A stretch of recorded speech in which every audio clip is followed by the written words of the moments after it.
Blog Talk Radio. Good evening, ladies and gentlemen. Welcome to the Common Law Court of Wales. Ladies and gentlemen, we seem to be having some technical difficulties. Can you hear me, Anne? I can indeed, yes, Darren, thank you. John, are you there? Loud and clear, Darren. Okay then. Well, John is a friend of Anne and very familiar with the case that we're going to be going into.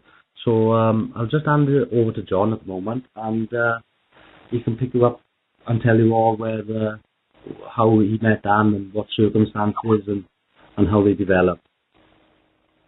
Yes, Anne came to me. We got the story of Anne that she received trespassers. She had trespassers on her land, cutting down the trees. So she went out and she tackled these people that were cutting down the trees. I mean, they wouldn't listen, but what I'll do is I'll pass over to Anne, and Anne will give you the story. She will tell you right from the start, Anne, if you would. I will indeed, John. Thank you very much indeed. Hello, everybody. My name is Ann Richardson, and the story begins actually with my 93-year-old mother, who in fact has died not so very long ago. She was, as you can imagine, at 93, very frail, extremely elderly, and very deaf. The trees were theirs. Am I all right? Yeah. Yes. Sorry, I'm hearing a massive echo. How's that now, Anne? Okay, that's it. No, I've got massive echo again. Right, I think it may be something... Something happened. Oh, it's stopped now. Are you all right? Yeah, I'm fine. I can hear you fine. Okay, that's fine. I've got no echo now. I don't know what happened.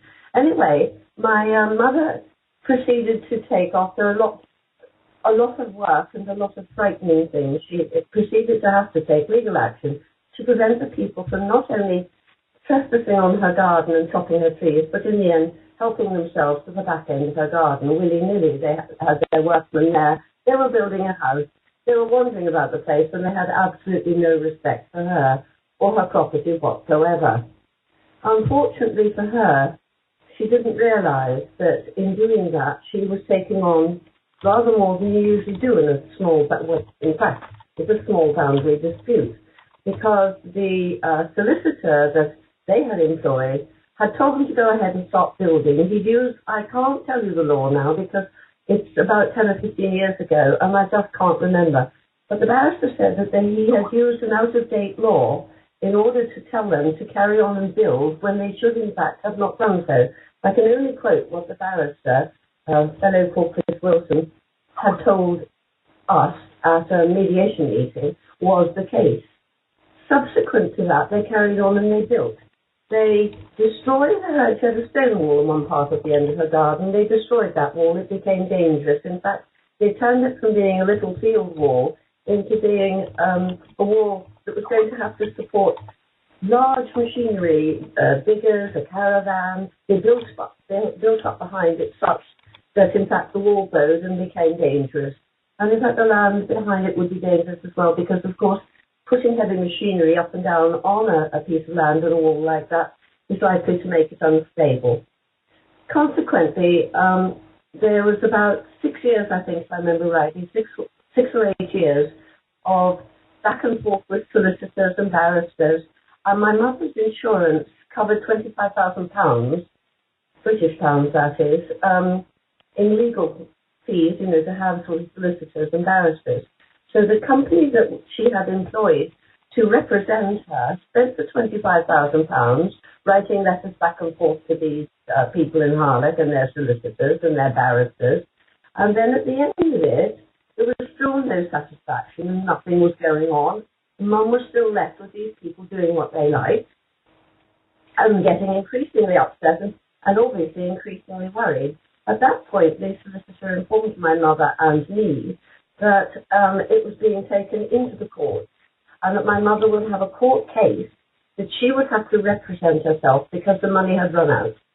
So at 93, my mother was some 10 years after the initial people tipsing around her garden and building where they felt like and doing anything they felt and telling her to sort of go away, my mother found herself at 93, frail, unable to understand what was going on, having to represent herself in a court of British law, supposedly. I'm not sure about law here, and there's no justice in my opinion, but anyway, she was supposed to stand there and represent herself in this court case. Now, obviously, she couldn't really do that because A, she was very frail, and B, she was very, very deaf. And unfortunately for her, the court here in North Wales, or that particular court in Carnarvon, have a loop system for deaf people, which otherwise they never turned it on. So she couldn't hear a thing. She hadn't got a clue what was going on, and I had to go with her as her carer, her support, and in fact the person who could speak for her, because there was no one else in the world who would do so. She had no legal representation, and she had no money to do anything with. Subsequently, there was a 3-day court trial. The only person who could speak in that court trial was me, simply because Mum couldn't cope. Nobody would represent her, and nobody would help me. I say that's not strictly true. There were some very nice people, actually, who tried in the background to help me help my mum. But I was forced, and I say forced, because I am being hit now with the fact that I was actually at the court. They're trying to say that I'm responsible for the entirety of my mother's court case and all monies owing under costs. Because, of course, since she had nobody but me, and I'm not a lawyer, I knew nothing about what to do, and I didn't really know everything that had happened because I wasn't there. They had done some terrible things. My mother had made a statement which was incorrect. And when I'd said to her, Mum, this isn't right, you would lose a whole case on this particular statement. Why did you sign it? And she said, in her very words, so the solicitor told me to, so I did. You see, Mum believes that people in professions like were supposed to be upright, honest, and told you to do the right thing, not something that would sell you down the river. Fortunately, in fact, the judge, when I told him I was, because the other side were trying to use that to win the case, and I said, well, no, I didn't do that one, and that was not done correctly. And in that particular instance, the judge very kindly said, we will leave that one out. But having said that, that's just a small instance of the many things that were not done right. So as you can appreciate, I'm on my own, representing my mum in a 3-day court trial with things that weren't right in the first place anyway. And consequently, my mother lost the case. Well, not entirely. She was told she had to pay 75% of the cost of the case. Now, I'm breaking this down very quickly. Yes. If I can just bust in there. Yes. You know when they trespass on your land? On her land, yes. Yeah, well, did this come up in the court? Oh, yes. They had, I had a picture of a caravan, their caravan, with the people at the back, sitting on top of my mother's wall, because the Joneses, the people responsible for all of this, denied hotly that they had ever trespassed, that none of their workmen had ever been on Mother's property, and though they had never done anything to the wall, and certainly never put any machinery or vehicles on top of the wall. And I produced the photograph to the judge, gave it to the judge, and said, here you are, could you just have a look at this? And the judge said to Mr. Jones, is this your caravan? And Mr. Jones said yes, and it was, of course, sitting on top of the wall. So he proved himself to be a liar in the court. The trouble was, by then, that was towards the end of the case, because their barrister had taken, I think it was the whole of 2 days, talking, and I had about half an hour. I couldn't really sit. I had been my mother's carer at this court case. I had been my mother's witness at this court case, and the barrister had laid into me so badly that I was shaking all over, because I'm not really used to people being loud and rude, and he's quite a forceful sort of person. In fact, he's quite rude in my opinion, and I'm not accustomed to that. So I was having to do that, and I was having to conduct the court case itself as my mother's sort of inverted comrade, solicitor or representative, and in the place of a barrister as well, but I didn't know what I was doing. I was a complete and utter mental and physical wreck. So yes, is the answer. I've forgotten what you said.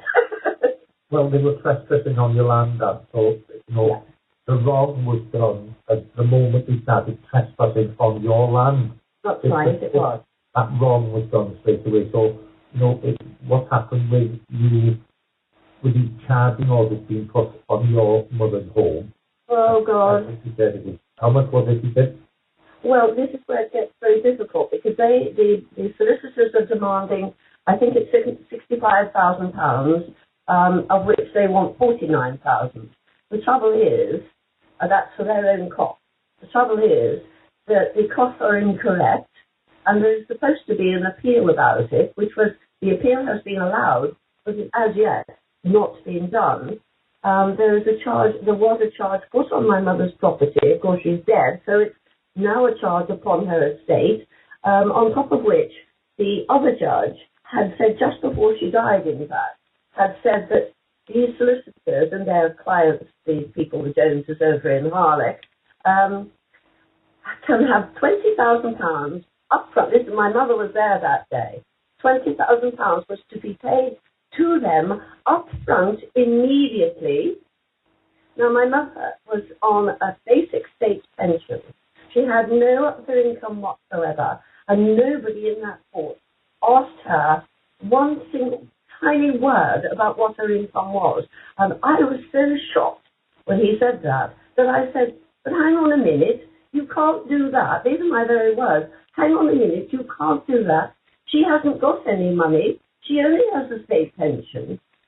And I know for a certainty that they did not have the right to do that, to make that order for £20,000 without prior request or prior knowledge of my mother's status in terms of income.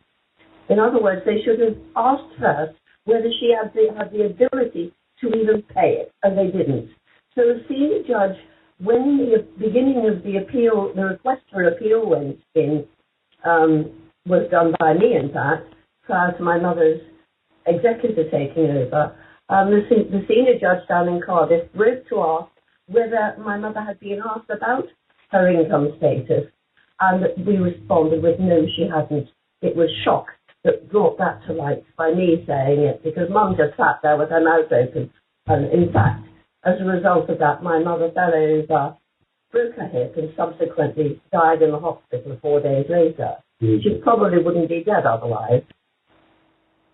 Shocking. Shocking news, isn't it? What do you think, Darren? Well, I'm absolutely gobsmacked, John. I mean, to think that a woman in her 90s gets woken up by people cutting her trees down on her land, and then to be harassed by solicitors and all of the rest of it, and of course, and coming into it, and then all the worry that goes with that is absolutely shocking, and it depicts the state of play that we're in today, where these they terrorists, and let's not beat about the bush.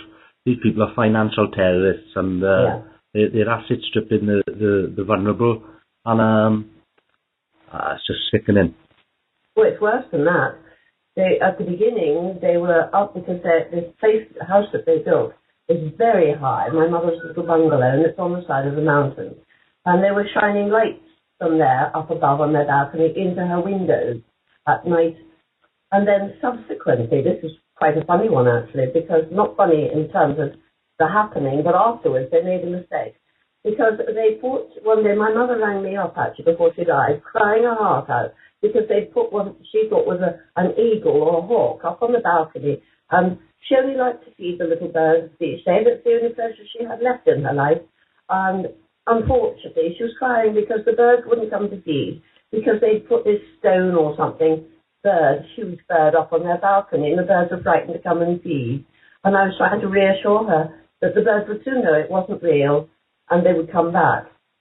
Well, subsequently, after Mother had died, they sent my mother's executor exactly the same thing as they'd done when they first went and chopped the trees.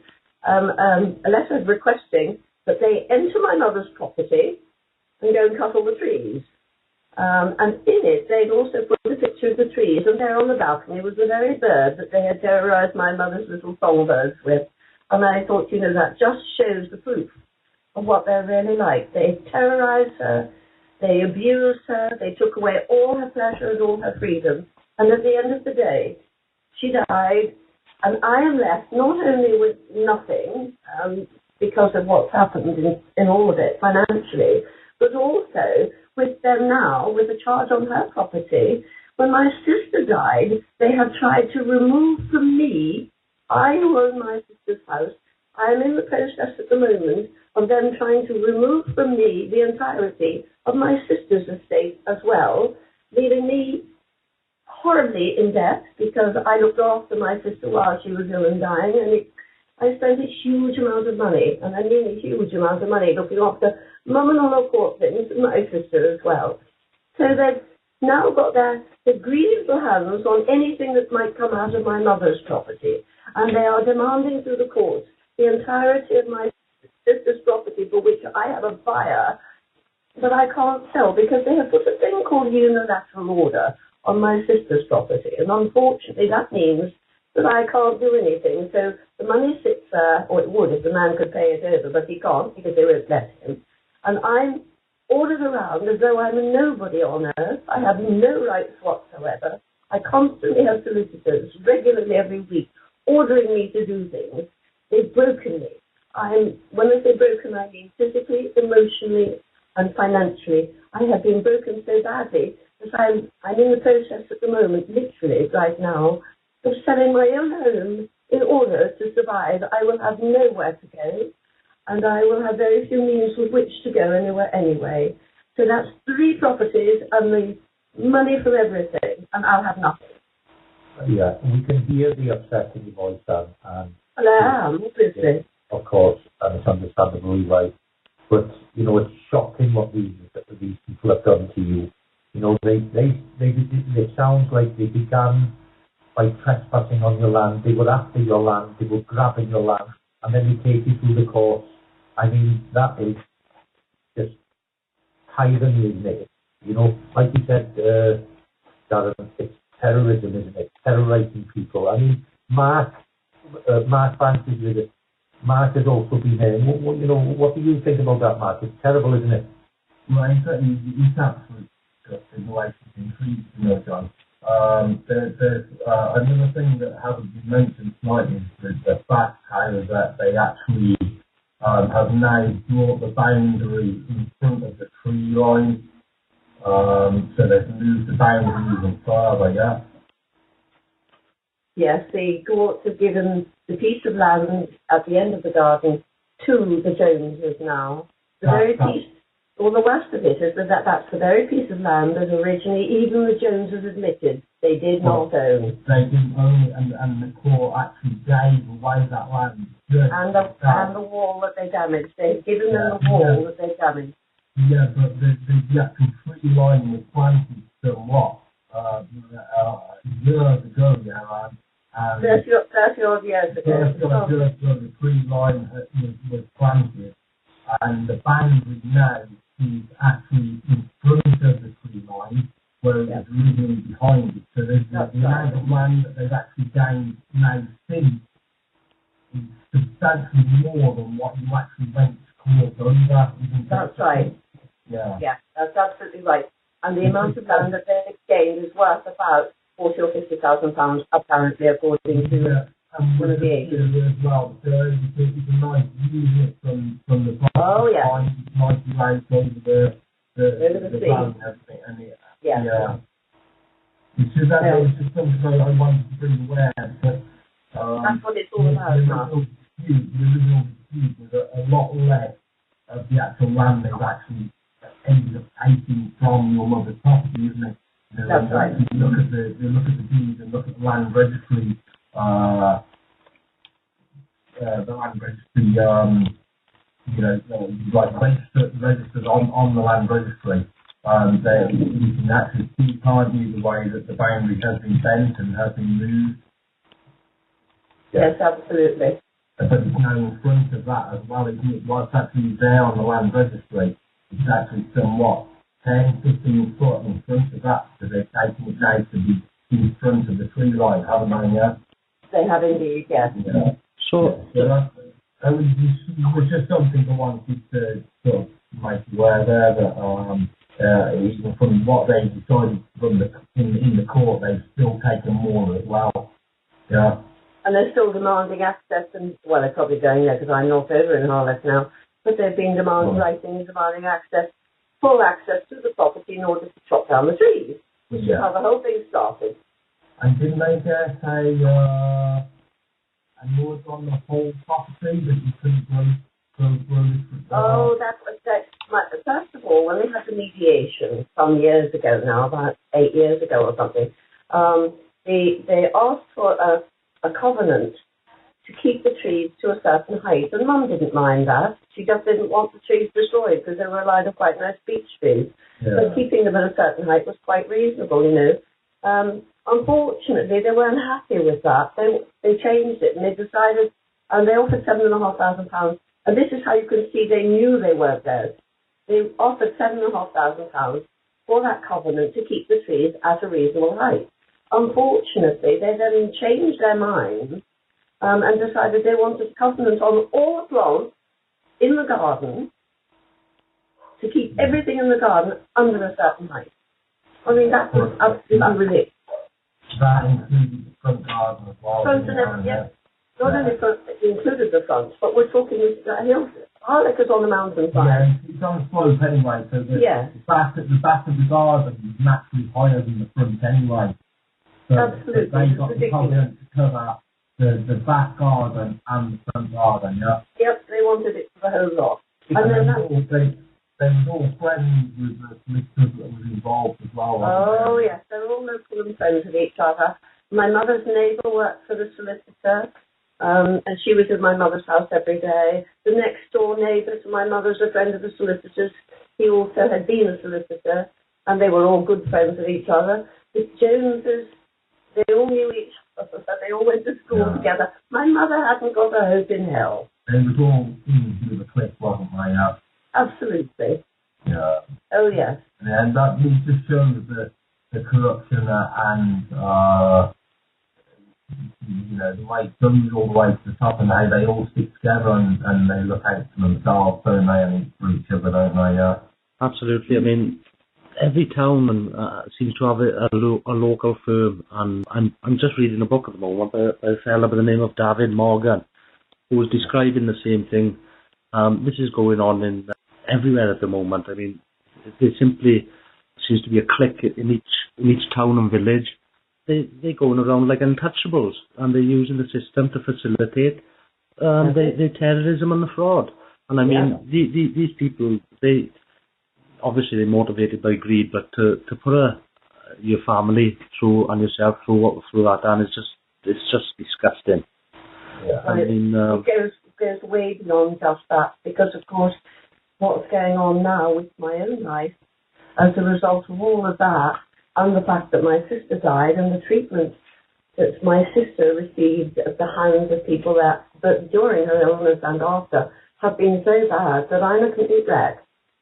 On a personal basis, I am a wreck. I have never known such evil in all my life. I had great difficulty coping at all, and as I said, I'm going to be effectively homeless in a matter of weeks. My house is sold as long as the fellow pays for it. That's my next worry.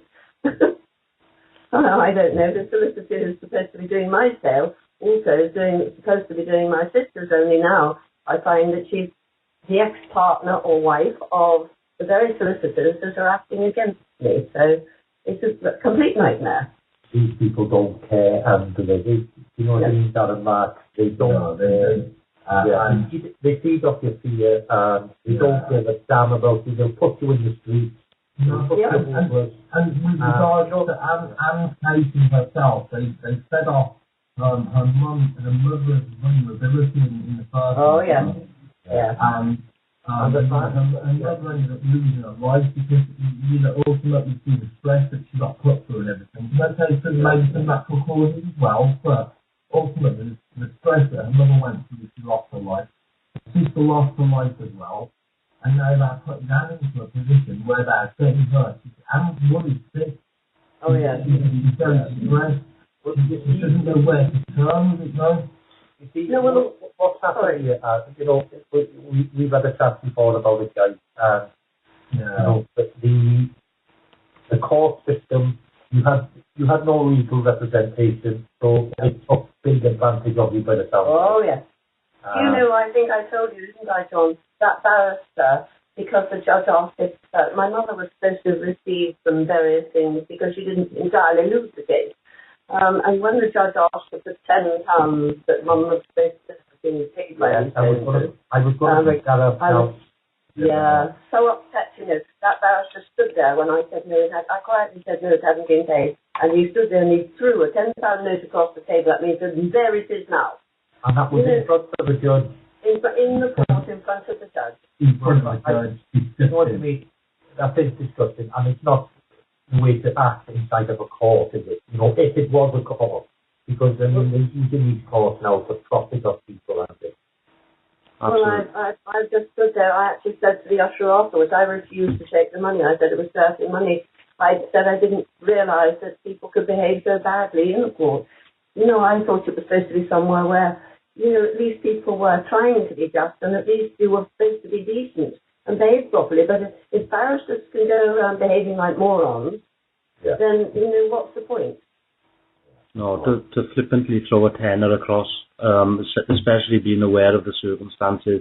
These people are psychopaths, and I can tell you, Anne, that we'll be trying to help you the best we can. I mean, there's a lot of people out there with a hell of a lot of knowledge in this field. I mean, there's been recent cases lately, Tom Crawford, other things like that, where there are mechanisms in which to uncover the fraud and deception, and that's what it is, basically. Sorry, Darren, I'm going to interrupt there, because what you haven't been told is that my sister, the very sister whose estate they're trying to steal, and I say steal because that's exactly what they're doing from me. My sister was also, unfortunately, being used and abused, in my opinion, by the very solicitors that are acting against my mother and are acting against me. My sister had been working for them and using them as a solicitor for a great number of years until she realised that things weren't all right. And that's which, Sorry to just interrupt there. I'm very sorry now. Your sister had a will, didn't she? That's the one that's really worrying. Really worrying. Had a will. As far as the whole family knew. Company that changed their name, didn't? Yep. And your sister could only remember the name Robert. Now, James Brindle, which is the solicitors that are acting against you, well, against your mother's estate and against you, was once called Brindle and Robert. Yeah. Yeah. Brindle. So I'm sorry to put it in there, but I just thought that was just an important thing that just needs to be brought up there. I'm very sorry to butt in, but... No, you're right. Personally, I think it's crucial. People don't the will has disappeared, hasn't it? Yeah. There's no traces of the will and stuff. No proof of the will. All we know is my mother knew there was a will. My sister thought there was a will because she said she had it done. She told me there was a will. My whole family thought there was a will. I'm very, very, very sorry just to butt in like that, but it's just something that struck me there and then. I'm sorry, Anne. Sorry, everyone. No, it's really important. And not only did we all believe there was a will, but when Judy died, Judy being my sister, I was ringing everywhere to find out this will. And it was subsequent to that, knowing the Roberts. I was ringing every firm of Roberts, only to find in more recent times that amongst all the paperwork, that Breeze Gwyndaff, in fact, had been called Gwyndaff, Williams and Roberts. But when they were rung up, they said no, they had no knowledge of any will. Now, the thing is, the only people who could benefit from there being no will is, in fact, them, because they are the ones that are taking me to court to try and take the estate off me because they say I have no right to it. Exactly, and that's why I brought the point up, Anne. So, what's that film called again, Anne, please? It's now called Breeze, as in the wind blowing, Breeze Gwyndaff. Right. GWYNDAF for Freddie. I see. In relation to the statement that Mum had given the court, which you said was damning, was the same firm involved in that? No. It was a different firm, but from the same firm. No, what happened was the firm representing my mother, the solicitor there, had sent her own witness statement for her court case, and he had incorrectly typed it out, or the secretary had, so that the way it read was such that she was agreeing she was in the wrong. And she didn't realise, she just signed it because he'd told her to sign it, you see.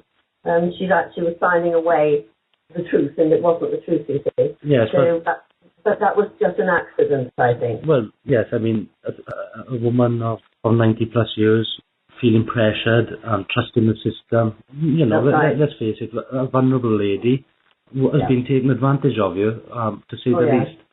100%. So, well, now they've done it to my sister by trying to see, Breeze Gwyndaff as these awful solicitors and their clients knew jolly well the entirety of my sister's sort of life, because he had known, Bree Williams, the solicitor in Breeze Gwyndaff, had known my sister for over 30 years, well, very well. The great concern is that they have used inside knowledge in order to do what they're doing, because they have, as you can appreciate, they've taken everything of my mother's to help themselves and their friends, and now my sister's they're trying to take, and they have tried to take my sister's by using the inside knowledge not only of her life, but of all her finances and her home and everything else. You see, they knew that he'd done the conveyancing for her house.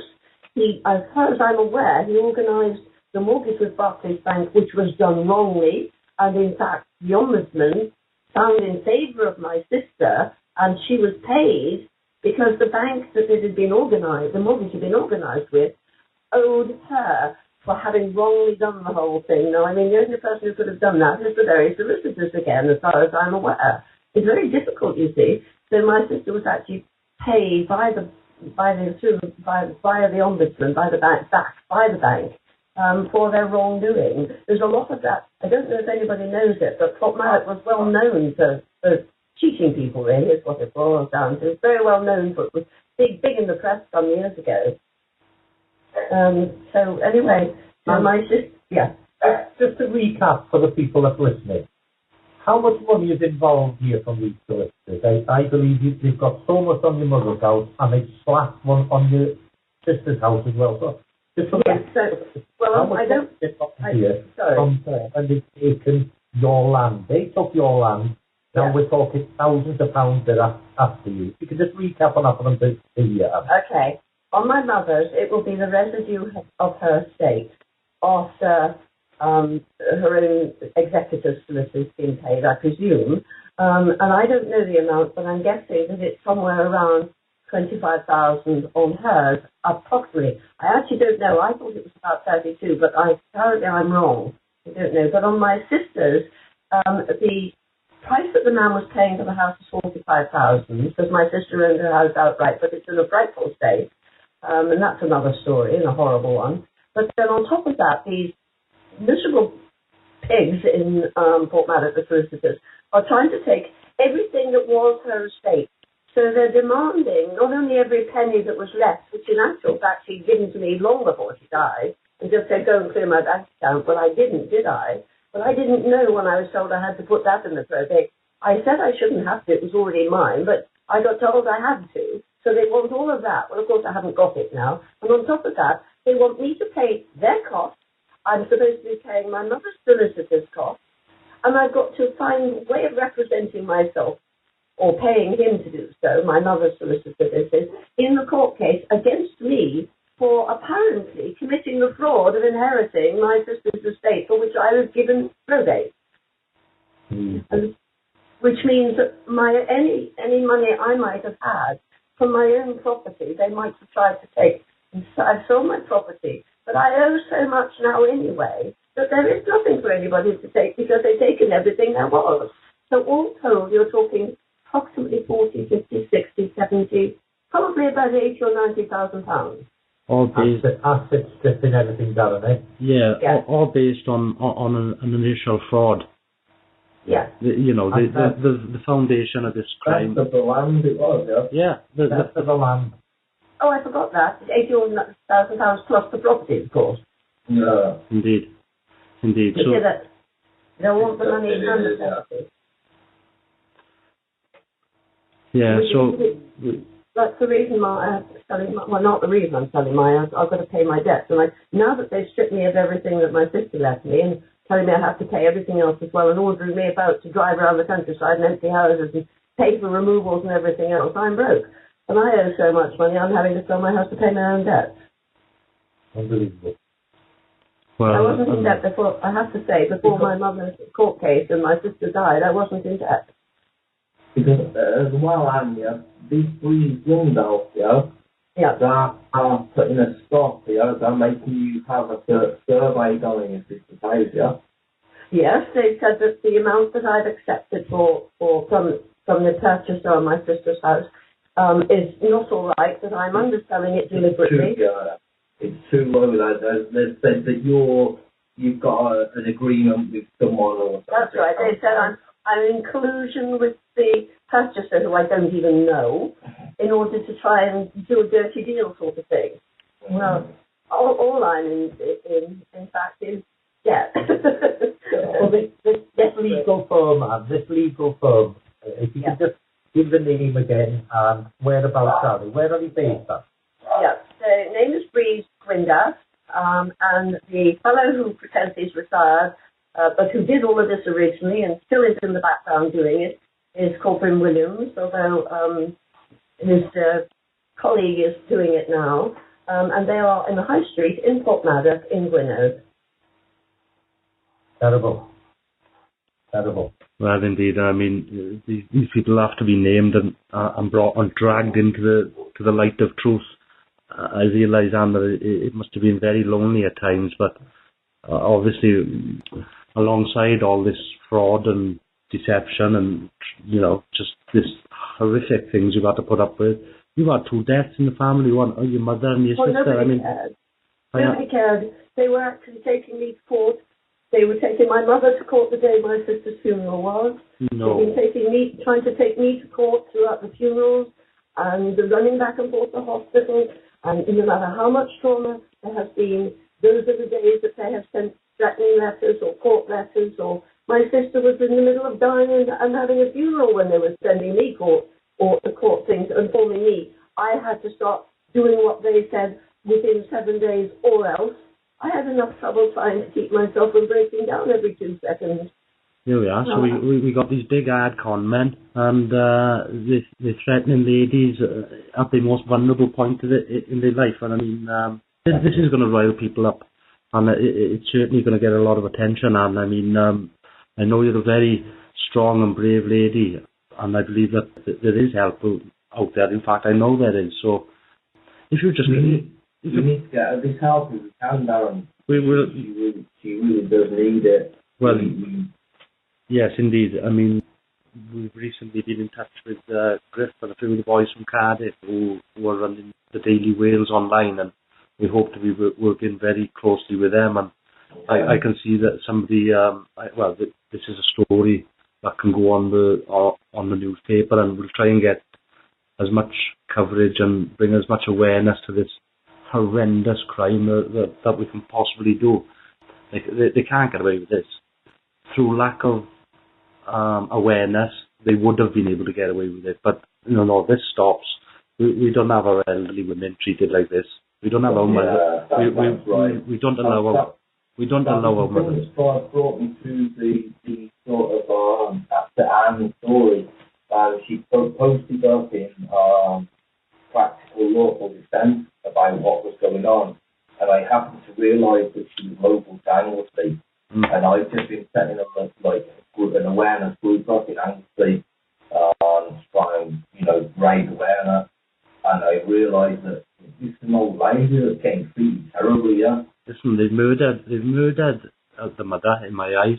Definitely. Yeah. They've done the system, and they want to do the same to us. And this is they'll have the 2 properties then. Yep, that's exactly. They want me dead because that way, if I'm dead or if I completely crash, they can then say anything they like and nobody can fight it because what are the children in the family going to do? They won't be able to stand up to all of this anyway, and frankly, I wouldn't want them to, which is why I'm trying to hold on I'm trying not to die until such time as it's sorted because of the family. I know that sounds awful, but it's true.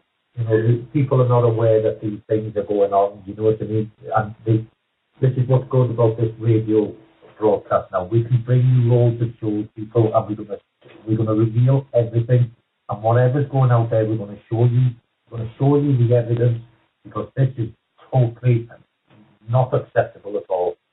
You know what I mean, guys? It's not acceptable, is it? We've got to put, in whatever way we can, we have to put a stop to this, don't we? It's got to be done, isn't it? People have to wake up to this, because it's happening all over the country. It's happening all over the world. But it could be your or it could be just some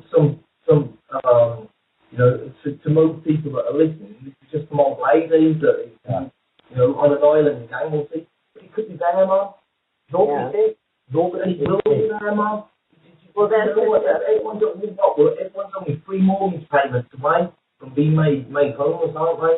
Yeah, there's a similar thing happening, Mark. There's a similar thing happening, Darren. And guys, listening, there's a similar thing happening again on Anglesey with a skip hire guy. Yeah. You know, and it's they fined him almost £500,000. This guy is looking now at losing his home, his land, his business, his passion. They're going to strip everything off him. They're going to sell everything. John, what did he do for it? All he did was store the waste wrong, yeah? All he did was store the waste in the skip. He didn't tip it on. He didn't do what these corporations are doing that we know. Yeah, John? No. Yeah, we've got evidence now. We've shown the pictures. We've read it out. Evidence of corporations dumping all sorts over this island, yeah? And it's not acceptable. So people need to wake up that these corporations are being looked after, and that the little person, the little businesses are being smashed. Yeah. They've been taken to court. They've been even the small shop, even everything. Let's finish. Sorry, even a small shop in the street are closing, and everybody's got to pay for parking tickets. This is all designed to stop people going to the small shops in the shopping centres, and then you get your large car parks in Tesco's and Morrison's, and this is where they're sending you. They're all sending you to the large corporations. Never mind about the little guys in the shops trying to make ends meet. It doesn't matter about that. They're taking us down. It's the truth. Absolutely is the truth. And I mean, as I said earlier, I'm reading a book, David Morgan. They tried the same with him. When I get through it, it's quite a read. If you are listening, David, I'm not far away from finishing it. We'll be having him on to describe this in more depth, because he's done some wonderful uncovering. But just to go back to Anne and echo the feelings. I'm absolutely camping. I'm filming that this has happened, and I know that most of the listeners would be primarily the urge to want to do something about it, and we are going to do something about it. We can't allow this to happen. I mean, we've got a lady here who's been fighting on her own for too long. You know, Darren, when I told I got 2 bank accounts, and when I told my one bank, which now I'm in debt to because of all of this, which I wasn't at, I was about to be because of it, and I told him what was going on, and the man there, and he said this is their main central, it's nationwide in fact, their main central sort of system. The man I spoke to when I was trying to tell him why I was about to go under, literally, financially, he said the story I had told him made him so damned angry he wanted to do something. So you can see, people do realise that it is wrong. It's just totally immoral. It is wrong. And frankly, the worst of it is the way they've done it with my sister's things, knowing her as they do on a personal basis, or did for so long, and what had been done to my sister. What I haven't told you is that I spent a huge amount of time and money fighting for my sister to have the right to die at home. So that while all my mother's things were going on and I'm having to do those, I was also 24/7 looking after my sister, having fought like hell for her to have the right to be at home to die. I can't tell you the stress I've been through. It's been, and still is, absolutely unbelievable. It still is. I'm getting eyesight flashes from, I have migraines simply because I'm so worried about what I'm going to do about living in Mummy and things like it now, even having sold my house, you see. Just things are not okay, I don't know. And then they're telling me I have to go and do this survey and ordering me that I have to do it at the convenience of the surveyor, which is all very well. But A, I don't have the time. And I'm doing my best to meet that commitment. But, you know, the other one is I can't afford to. Driving over there all the time at £20 a go, I've only got a pension. And I've done it hundreds and hundreds of times, emptying 2 houses because they've all ordered me around telling me I have to. And at the same time, they're still ordering their own. And when I've been to solicitors to try and get help, I've been told I have to pay them up front. They won't help me unless I pay up front. This is how That's even worse. This is how the system is geared up. It's geared up to drain you of everything. Your money, your energy, your spirit. And they, like you said earlier on, they want you to break. It's all geared up to milk as much, to drain as much profit off you. And it's plain, it's laid bare for everyone to see. And it simply can't go on. Guys? Yes, of course. It can't go on, Darren. It can't go on. People have to wake up to it, you know. So it's got to the point where the doctor's telling me I'm suffering from depression. And but he'll just be trying to get some pills into you, and they'd be trying to get... Absolutely. I've been offered all sorts of silly things like sleeping pills and tranquilizers and whatever it is, antidepressants or something. Yeah, which, of course, my stomach is in such a terrible state, all they do is make me vomit, so I can't take things like that anyway. They like giving out sleeping tablets, don't they? So they can put absolutely. Yeah. Get rid of you quick. No, to get rid of you so that you can sleep all day and that you can't fight back. Well, it's not only that, guys. I mean, it's a bit more sinister. We find ourselves in our culture here in the West where we just hide our elderly away. They're in a home of some type, and they're given a concoction of drugs. It is basically a chemical lobotomy. Now, if you take other cultures, Native American Indians or whatever, any other culture, you'll find the elderly are the most wisest in the village. They're looked up to, they're wise, they're honoured. And if there's any trouble, where do you go? Where the knowledge is. You go to the elders. You seek out their wisdom. Where this sinister system has turned, what it's turned into, it is absolutely disgusting. We just ship our elderlies off to these homes, in our homes at all, by the way.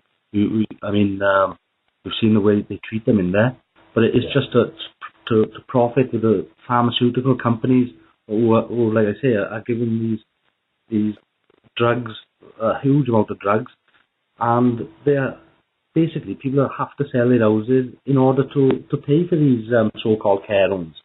Yeah. In fact, these private firms is another form of the asset stripping technique, is that they'll seek out a vulnerable elderly person who may be living on their own, and then a coordinated attack between they use the social services to go around, and they would say that the gentleman or the lady may be a bit vulnerable. And then the doctor will sign, yes, that's it. That's what they she do. is vulnerable. They dragged my sister from her house to take her to hospital. They dragged her from her house against her will. They removed, oh God, it was so dreadful. I may not be able to tell you all of this without breaking down totally. They removed every form of ability for her to cook or be warm or have any hot water or anything from her, or fridge or anything from her home, so that they could get away with doing it. They had her sign something, as she said afterwards in the hospital when I got there. I had to sign something. They got me to do it, but I don't know what it was. I was too ill to know what they were doing to me. That's how bad it was. Fortunately, I got there in time to get her home so that she could live the last. But she wanted to be at home with her, see her cat while she died. She knew she was dying. She had terrible cancer. It was frighteningly bad. No remorse for them again. No, God, no, it was a dead man. Yeah, but that's the modus operandi of these psychopaths. This is the system they've set up. Oh, it is, Mark, and that's what they do. They drag you out of your house because of social services in coordination with some crooked doctor has signed that said he's vulnerable, she's vulnerable, he needs to go in there, And exactly like they take our children, they take our elderly. And it's all for profit, it's motivated by greed, and it's to feed this big pharmaceutical companies, and they sell the house to do it. Yeah. So in fairness to I don't know the doctor that was concerned in that, but in fairness, I think that he wasn't entirely aware originally of how things went. I do know that in the notes I read afterwards that he had put that she had not wanted it, she had refused to go to hospital.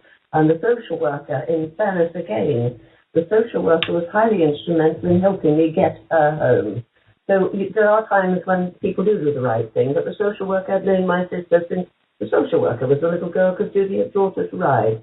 So it was fortunate that that was the case, and fortunate that I was able to say to my sister, it was awful.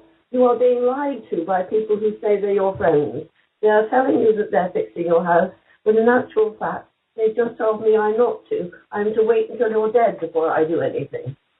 And I told Judy I've never lied to you, and I'm not starting now. I know you want to go home. The only way you're going to is if you and I work at it. You've got to eat, and you've got to make like you're going to be okay to be at home, and I will get the work done on the house so that you can get there. And if I hadn't done that, they'd never have let us go home. Stunning. Absolutely stunning. What have we come to? Yeah, exactly. What does this country come to? What are we doing that we allow this to happen? Poor old people, this is my younger sister, but even so, poor old people and mum on their own with nobody to turn to. And these dreadful, dreadful people pretending that they're helping them by stealing from them, by destroying them, by killing them even. And they're getting away with it because they're doing it in inverted commas within the law. But this is the problem as well, isn't it? It's always the vulnerable they're attacking. Yep. It's never the strong or people in a position where they have a position to fight back. It's always people who are in no position to fight back. And this is where it has to stop. It isn't on. It's predatory, Mark. The predators. That they are predators, but they really are. They're just purely preying on the vulnerable. The sick, the ill, the elderly, the frail, people who don't know their rights and will not stand up, or who don't know how to stand up for themselves. It's just disgusting the way it's gone. The thing I find the hardest of all of it is that I have lived my life bringing up two children and have been quite strong, as you can imagine. I got a degree and I taught, and generally speaking, survived bringing up two kids reasonably adequately. Well, it's interesting that I've never been treated particularly badly until such time as I got old, and as I got older, so I find that people don't treat you the same. They treat you like you're dim-witted, that you're some stupid old fogey that doesn't have the right to be standing on the earth, and they do what they like. They couldn't care less. Yeah, it's time for a change, and I believe things are changing. And I mean, once people hear this, it cannot be ignored. I mean, you can try and ignore it, but it's impossible. Let's just go over things slowly. Think about what Anna said this evening. Just think about what she's had to go through after working, as she just quite rightly said, bringing up two children. You've heard of the caring she's done for her mother and what she's done for her sister to get her home. What are you going to do about it? Do you know what else I've done all those years?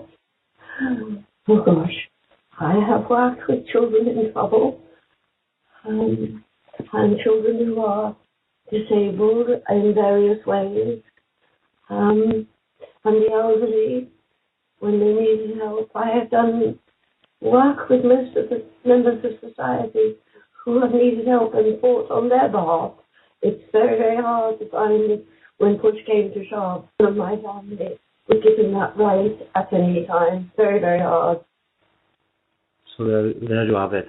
You all think you're working and living in the system, when and everything's going to be tickety boo. It's anything but. Everyone is getting robbed. We're living in a debt slave system where no matter how hard you work all your life, when you get to the end of it, it's going to stab you in the back. Yeah.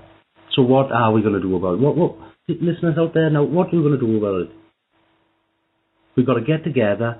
We've got to get awareness out there. We've got to come together and put a stop to this. It needs to stop. It needs to stop now. Yes, of course it is. And what you know what? Let me just say this. There's people out there and they're thinking, well, this will never happen to me. Well, have you ever seen the Arrive Alive wagons waiting there just to get you for doing 36 miles an hour? Now they've got you. Now they've got you. You're in debt to them. And this is what it's all about. Getting you into debt and getting assets off you. That's what it's all about. I can tell you a good one on that one, John. I'm coming back from Port Maddox towards Anglesey when my sister is dying. I'm going a little bit over the speed limit down the hill at Pennygroyce, which is a very long hill, and you do tend to kind of go a bit faster because it's a long hill. And I'm in a rush because I've got to get to a place called Bugleridge where they have things for the disabled, handicapped, and seriously ill, like pads and all sorts of, things that you need if somebody's terribly sick. So I'm rushing to get there because my sister is lying dying and I need these things and I have to get back to Fort Maddox. So there I am when all of a sudden a car comes pulling in and pulls me to the side, and it's one of those plain police cars. And they were going to do me for speeding. And I explained to this moron of a policeman that my sister was actually lying dying and I was in desperate need and I had to get to Bugleridge and get back again, desperately urgently, because I didn't want her to die there on her own, and I needed these things for her because she had all these cancerous weeping tube sores and everything. And this policeman not only gave me a speeding fine, but then I said, I know you can. I was really, really polite and nice. I know that you can use your discretion. I'm asking you, please, to help me on this occasion, thinking they might even give me an escort like the idiot I am. And he said, I will. I'm going to the back of your car. I see your car isn't right. I'm doing you for that as well. My goodness. Yep. Well, I got a speeding fine and a fine for having my car not right. This is the kind of people they're employing as police these days. I mean, as shocking as it is, I mean, these people are, I don't know. I mean, it must be like the test they do, where they electrocute somebody for getting the answer wrong. When somebody with a white coat, I forget the experiment now, it's a psychological experiment.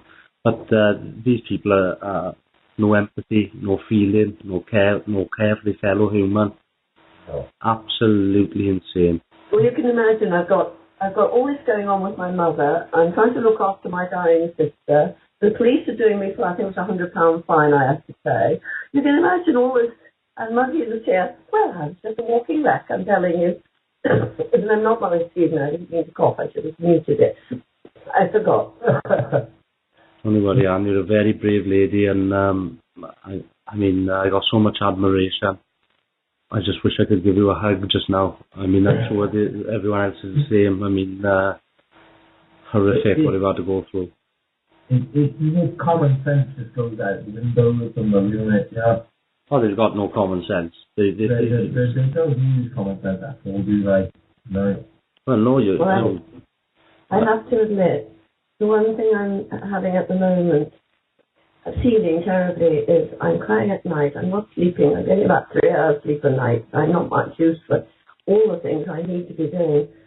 And I am really, really desperate for people, for support. I'm feeling so very alone. I shouldn't do, because there are so many good people in our country. But I'm feeling terribly alone because I've gone so long terribly alone trying to sort all these things or do something about them. But I'm worn out. I absolutely don't have one resource of any type left in me. That's really why I turn to everybody for help in the first place, because I have nothing left, nothing at all.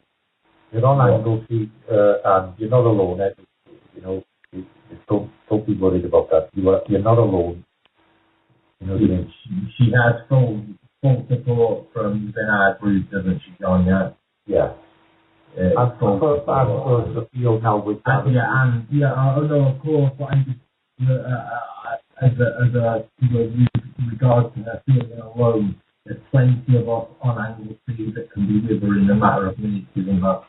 Yeah. Oh yes, no, I realise that's what I said about. I know there are good people, but you have no idea how even though you are so nice, all of you, you have no idea how very once you've gone this far down. And when I say down, I mean literally down, so low that you really feel there is nothing and nobody.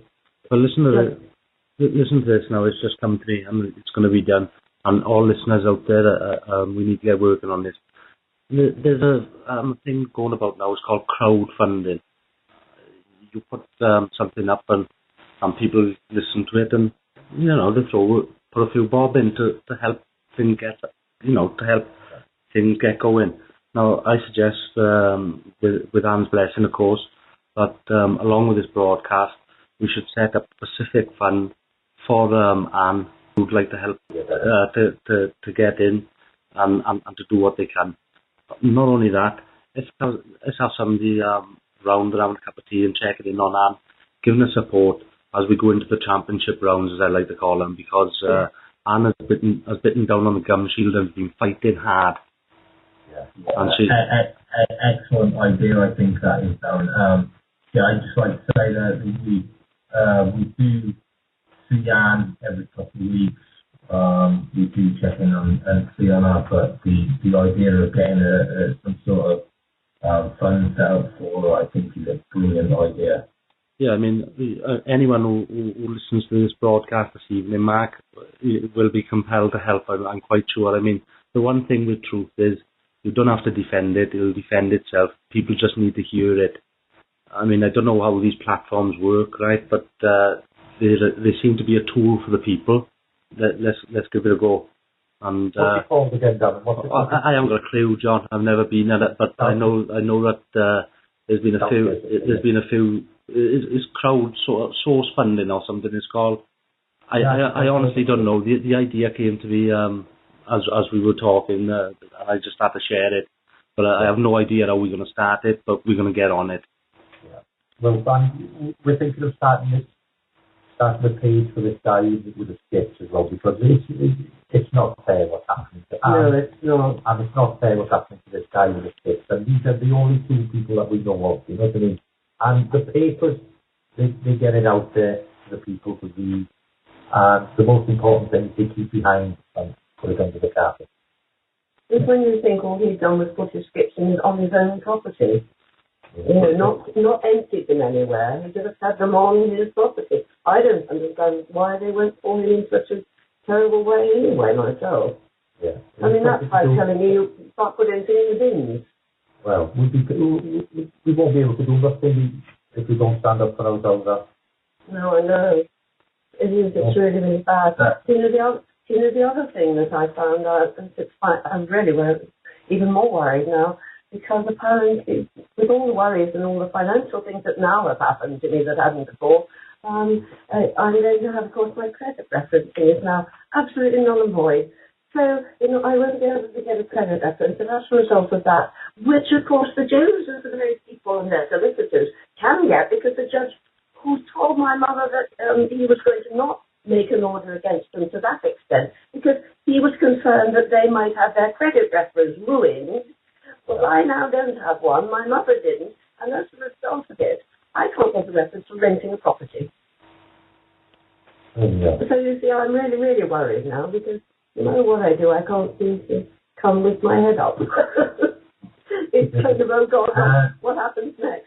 We've just turned the corner. I can feel it, Anne. We can get this crowdsource thing going. I'm sure we'll be okay. So yeah, don't worry yourself with that. It may have been all uphill up until now, but you're just going over the top. It's downhill from here. People are now going to be fully aware of the circumstances, and there's no way people are going to let this slide. It's impossible. Yeah. I think there was the sort of momentum that's built recently with the Tom Crawford case, that this could be the next sort of thing that you know, to go forward with, sort of, yeah. Tremendous in that the awareness is brought, but we can, you know, that awareness is there for everyone now, and you know, he's broken down barriers and got the word out to so many people that yeah, we can certainly gain help from the people who have been involved in that. I mean, anyone who listens to this evening's broadcast is going to help. How could you not? If anyone who has a heart, I mean, you cannot listen to Anne's story without being deeply touched by it and compelled to do something as simple as that. Yeah, definitely. You couldn't call yourself a human being otherwise, could you? No. But what? Oh, no way. What? Anne having 3 hours sleep a night, worried sick, with no pennies, and looking at who's in her home, just because of some greedy psychopath firm made a land grab. Yeah. Oh my goodness. Yeah. Fraud, deception, deceit. Oh. The list goes on, doesn't it? Yeah. Yeah. When you put the bones out of your case, like I've been heavily involved in Anne's story since it first came to sort of life, and when you pick the bones out of it, there's that much that is really wrong about it. It's just untrue. Sorry, I was going to say, I must admit, even though I'm going to end up in trouble because I have to pay my mother's solicitor properly, well, I know I do now as well, on top of everything else. Having said that, I know that he is aware of the fact that, yeah, things are not all right. Things weren't all right. He's aware of that because he has written to Breeze Winder demanding all the things that they have hidden of my sister's files, because even he is realising there's something funny going on. Oh, and I might add that they're taking him to court because he has said that my mother's estate does not entitle anybody to my sister's estate. He says I quite rightfully should have kept it. So they're taking him to court as well. Who's that? My mother's executor. Are they give us a solicitor, this is it?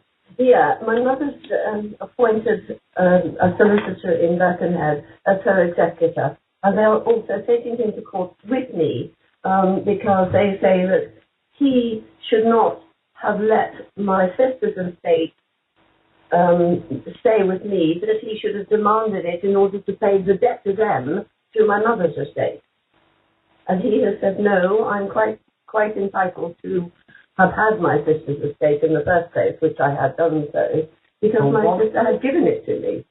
So one solicitor who's legally qualified says you're entitled to your mother and your sister's home, and the other one says you're not. No, the other one says that everything should go to them. Yes, exactly. Yeah, that's kind of thing. Yeah. So you're not getting that, and one says you are. So, you know, which one of them is right? You know what I mean? Well, they're both legally qualified. You know, worse than that, John. I mean, they both have the same. Yes, but while they're fighting, I have to pay for it. The whole point is that while they're all doing this, I shall have to pay for my mother's solicitor, because he's going to have to represent me, because I've got no representation. So these are quibbling. These are quibbling. Yes, you can. No, you can't. That's right. And you're in the middle paying. That's right. That's exactly what it is. I've been, so far, all the way along, I have to pay for everything. And at the end of the day, when it's all finished, I'll still have to pay for everything.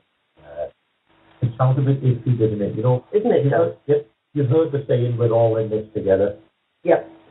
There you go. We're all in this together, and that doesn't mean no, does it? And at the end of it, 3 properties, and all the money, and my family and I will have nothing. Well, my grandchildren and I have nothing. Well, I have nothing now. It's already too late. And originally I'd done a will. I got it all organised. I'd done a will, and I was going to set my my granddaughters up in only a tiny little business like aromatherapy or something like that. That would have been nice for them. I had it all organised. And now I find that I'm not even going to be able to survive, let alone set anybody up in anything. And the girls have been wonderful. They're saying, oh, don't worry, we didn't really want anything, and we're fine, we'll work, you know. But it was not the point. I worked hard. And Judy, my sister, worked her bloody gut with, excuse my language here, she'd worked out absolute bone fingers to the bone. She had. So, If you would only seen what they did to us. I'm fuming, Anne. I'm fuming. I'm sure you are as well, Darren. Indeed, John. Are you okay, Anne? Yeah, I'm okay. It's just every time I think of Mum and my sisters, what's been done to them all, you know? Yes. I'm all right. It's just so upsetting, really. Take your time. Take your time. Anne, didn't you have to nip out for 10 minutes? Yeah, I've got... I'm sure everybody will find this funny, but I've got two little hens in the room sitting at the back door waiting for their tea. Well, I'm going to just nip off and give them their tea and then come back. Yes, there we are. You'll take a little break, Anne, and do that, and okay. Me, Mark, and John will have a little nap over here and just digest what we've just gone through. But take your time, Anne, and we'll see you in 10 minutes. I'm sorry to interrupt. I know this sounds silly, but you know, I've got my mother and my sister's cats. I've got 6 cats now because I promised I'd look after Hopi, my sister's cat, when she died. And I've got my rooster right hand. Can you imagine how worried I am about the fact that I'm not going to be able to afford, probably, to find somewhere where we can all be, my little animals and I. And I'm really, really worried about that because nobody's going to love my little fellows like I do. If you see what I know, that sounds silly, but it's true. And frankly, they're all I've got left. That's all I've got. Go and feed your pets. Have a break. Yeah. And, okay, I'll be back in a bit. Okie dokie. Thank you, Anne. Bye. Bye. Isn't it? It's mind-blowing, John, and you're quite right. Absolutely makes you, it stirs up some motivation, for want of a better word, you know. I mean, it's incredible. People have to stand up with each other, you know what I mean? We all have to stand up with each other and protect each other. It's the only way around it, because this is what they're doing, isn't it? Yeah, and we can't let this woman go through the latter years of her life the way this is. We have something simply has to happen, and I believe that this is the start this evening of that action, because I defy anyone to listen to that and not want to help. Yeah. To hear the story, to hear what's going on, and to not actually take it in and take anything from it is quite shocking. Yeah. The total pack up. I mean, there's been created this debt slave system. It's got no feeling, no empathy. We need to change. We are the only people who will be the change. We need to come together and become the change. It's as simple as that. Because we can't leave this. We can't leave this. Our elders be treated in this manner, and our children, and eventually ourselves. Because we've all been conned. We all got. If people got their head in the sand, they're watching EastEnders now and all that kind of caper. All the rest of the commercial crap. Meanwhile, in Anglesey, we've got Anne worrying herself to death, having to go through what she's gone through. Yeah. Wake up! People need to wake up now. I mean, this needs to end. But to more on the positive, would like to help Anne out, and I know I want to. And the way the Facebook groups are and things, anyone hearing this story on any single Facebook group that's out there, I'm sure would want to help her out, wouldn't they? This is, of course. I mean, and wider afield as well, but just. Well, we're going over to this is going out everywhere, basically, over the web tonight. I mean, it's going to America, and I see there's a couple of listeners over there now. But yeah, we'll get this over onto YouTube. By the way, if anyone would like to follow up and give any suggestions or what we can do to help Anne out, you can find us on our Facebook page, and which is the Common Law Court of Wales. We also got a YouTube channel where you can catch up with any and all of the previous episodes that we've been able to broadcast over the last couple of weeks and months, and bring yourself up to speed that way. But we invite all help is needed at the moment, and it's very much all hands on deck, gentlemen, isn't it? Definitely. Can I just add there as well, please, Darren? Yeah. Anyone local to Anglesey, if they search on Facebook for Angleseys 61, Lawful Rebellion Stroke Awareness Group, then they'll find both myself and John and our little group that's local to Anglesey. Yeah. This Lawful Rebellion thing, I'm not up to speed with that, Dan. I believe you are, for the listeners, what is it that all about? I believe it's something to do with the Magna Carta or something, isn't it? Well, yes, I mean, we interviewed David Robson on this matter, who does a wonderful job promoting Article 61. Also, Lazarus Rayburn is a very knowledgeable historian. But yes, it goes back to Magna Carta, 1215, and yeah, it's basically when a government is no longer representative of the people, then there's mechanisms within law that allow the people to get the reins back, if you like. To invoke these mechanisms, you need to prove that the government is no longer representative of the people, which, I mean, that's not too hard these days when you consider that it's just a corporation which is running in bankruptcy, and the only assets within it are the people within it. This is how we get taxed, and this is how everything is going from the public hands into the private hands.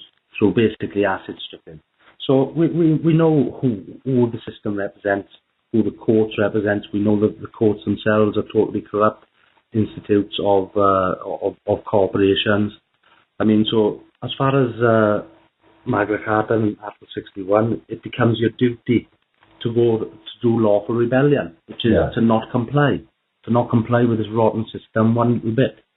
Now, the people have always had the power to do this. I mean, even from Magna Carta 1215, although a lot of the things have been struck off it, there are certain things still within on the books, and one of those things, of course, is the right to be tried by a jury of your peers. Now, let's look at Anne's case here. She's been to several courts, but they're not courts, they're corporations. There's been no jury involved in any part of it. It's just been a corporate stitch-up by a psychopathic group of big hard boys who think they can boss our elderlies around, our elderly women about. Are these known as administrative courts, are they, Darren? Well, I mean, it depends which way they stitched that up, but they're certainly not they're not a common law court in any way. I mean, one of the things in the Magna Carta and the Bill of Rights and other documents is the right not to have any fines or any imprisonment without being tried by your peers. Now, Anne's been robbed, and the only jury or the only time the people are hearing about it is here and now. Yeah. She's been. Well, I mean, it's definitely contributed to the death, hasn't it, Darren? Well, yeah. I mean, it's sickening. But the principle of lawful rebellion is it becomes your duty. Once any man or woman realizes that this government is no longer a utility of the people, but it's a runaway corporation of lying thieves representing private interests of international bankers. I mean, once you realize the big picture, then it is your duty not to comply in any way you can. It becomes your duty not to comply. It's quite scary as well, doesn't it? Well, yeah, I mean, this is yeah, well, indeed, but the essence of lawful rebellion, in my opinion, is that you're duty bound not, to rebel.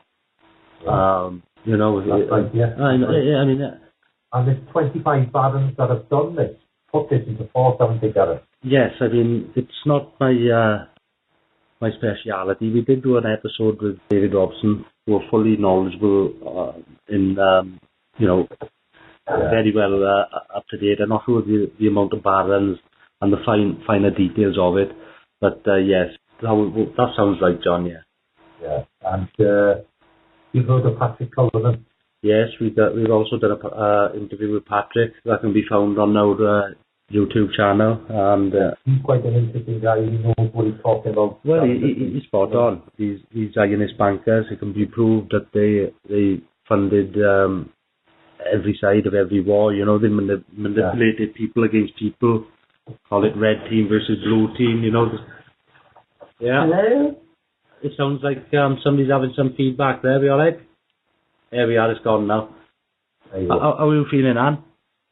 Yeah, I'm okay. I got my little 7 in, and good. I had a quick sip of tea. I was sneaky when I had a sip of tea. Oh, why not? Yeah, we were just discussing. Listen, we got 15 minutes left on the show. It's been an honour actually to talk with such a brave and strong lady as yourself, Anne. I'm not, you know. I'm well, not. you have. I mean, I'm just someone who's kind of like muddled every day, trying my best to cope with all the things. I think I'm going to be really rude here. All the shit that's been thrown at me. It's kind of like, oh God, which flannel will I use next? It's been awful. well, I tell you what I do find interesting, and at the same time, I don't understand. I tried the reading of it, but I can't apply it. I don't know how to. I think I'm not either strong enough or clever enough. I'm not sure which. And that's the practical lawful rebellion bit. I would love to be able to stand up and be strong and say the right things to them all, but I don't know what to say, and then I get nervous, and that's it, I give up. Yeah, I think, Mark, you know a little bit, you were talking about that lawful rebellion, wasn't you? Yeah, well, I've studied it for quite a while now, for about the last 12 months, and it's something that I'm about now to pledge my own to. I'm in a position now where I understand it fully. I've explained, as I said to yourself before, I can sit you through and talk you through the whole process. Well, I've done this. Sorry, I've done this thing about sending your own thoughts. Yeah, you sent your own thoughts, but after that, I didn't know what to do. I couldn't understand how I implemented it myself. Yeah, it's about anybody who makes claims upon you. You have to send them a notice asking them to prove their points within the law, within the jurisdiction under Article 61. That's when I got to find me. Yeah, as I said to you before, I can take you through the notices and the different notices that you have to send as and when. But there is a process I follow myself. I follow David Robinson's process from Practical Lawful Dissent. And all his process is all there in the files, and that's a Facebook group. Which I strongly suggest to anybody that is listening, if they're not already a member, to search it out and join that group. Absolutely. If you're having problems and you really feel quite desperate, then first of all, join the group. And secondly, ask questions, because somebody will know an answer that might be useful, and they probably will know one that is useful. Indeed. But also on that group as well, read the files. There's a hell of a lot of information that you have from the files within the group.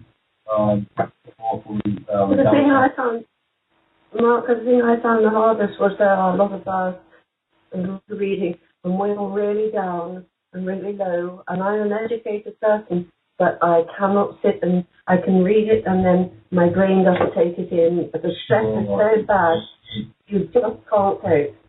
Sometimes you need a simple layman term, don't you? And it's not shoulder. Yeah. It's not right, is it? It's as simple as that. I'm struggling for words, really, to convey my feelings. But yeah, I'm sure that you're going to get a lot of support from when people hear what you've gone through, Anne, and I think we'll be okay. Yes. Over the years that I know, I've watched all the things that go on in this country, and I used to, when I was young, being born at the end of the war, I used to get quite peaky about my parents and other people like them who were saying things like, we fought a war for, people in this country to be free and to have better lives. And we used to think, well, fighting wars doesn't necessarily do that. Why did they always go on about it? But I have to say now, looking back at all that has happened to my family in its entirety, my poor parents did go to war for this bloody country. My father came from Canada to do so, to help protect the people of this country from being annihilated in the most awful way. And what do the people of this country do? They go and ruin their own country and us with it. That's what's going on. It's just horrendous what's happening to the people of Britain, and it's being done by the people of Britain, if you see what I mean. Well, I mean, they're certainly complicit in far as just going along with the con. I mean, there's a max or gross negligence. Negligence? Is the equivalent of fraud. And the people of this country have been negligent. And what they've allowed to happen is private banks has come in and basically bought the system and has turned it on the people, as depicted in your horrific story. And also something else, they've allowed the gap between the very, very rich and the very, very poor to get so wide that there is no comparison in terms of life. In fact, life doesn't even exist for some people in this country anymore. And it's not just the odd one person living on the street. It's a jolly great huge pile of people, and it's getting much, much worse. I mean, look here on Angleseys. How often before in the past did you see food banks and homeless people? And, well, we didn't. In the 70s, there was nothing like that. You didn't need it. And look at it now. It's an absolute nightmare. And this is a big rural area. We're not talking, cities with millions of people to feed or something. We're talking a rural area. And if it's showing up here, then it's worse in other places. Oh, absolutely. I mean, you've got the food banks have never been busier. You're not even allowed to feed the homeless in some places. Yeah. I mean, it's just so much. This so-called austerity has caused so much pain for the normal people that I think the awareness now is at a tipping edge. I mean, it can't get much worse. And then on top of that, I've noticed all this business with paedophilia and the fact that it is not being dealt with. In fact, again, it is being covered up. What the hell is the matter with people in this country that they can't stand up like their parents and grandparents did for something that is right in life? Have they all become gutless nowadays? Have they no honour left? That neither the elderly have any respect given to them. Children are not cared about. They aren't able to play freely anymore. This country has just got to pull itself together, and you have jolly well got to start realising that you need to be proud of your country and proud of your people in order to have. And also, and that's another point, and also the most important thing of all is that a society is only ever as strong as its weakest link. And at the moment, Britain is a very, very weak country because the people have made it that way. It's all to do with control, isn't it? Yeah. It's taking control of us all. Divide and conquer. Yeah. It's divide and conquer. I'm all right, Jack, but you're not. Who cares? If we divide you like that and we keep doing it, you're sponging off the state. Montgomery was busy saying you should make all your claims because it's your right to pay for it. This is going back into the early 60s when he was on TV doing that, and I can remember that. And yet now it's you're under. It's a kind of, things aren't quite what we wanted them to be, but we want to make the divide even bigger. Let's use everybody. Have you not noticed? Every excuse. One parent families are a problem.